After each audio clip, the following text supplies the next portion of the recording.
fíjate, bueno, lo pone en juego Jurgi Oteo. Cuando hablábamos de los inicios, lo importante que son. Como que sepamos abrir la lata, como dice aquel. Ahí va García, la pone cerradita. La saca de primeras el Baracaldo, le pega a Jurgi. La primera para el Baraca.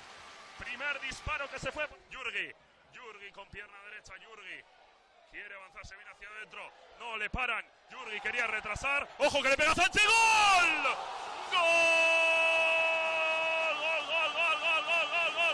Gol del Baracaldo, gol de Antonio Sánchez.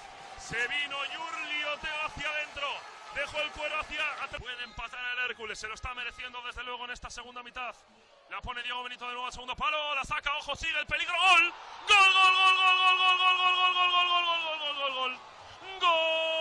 Gol del Hércules en la Cesarre. Esa jugada de estrategia mal defendida.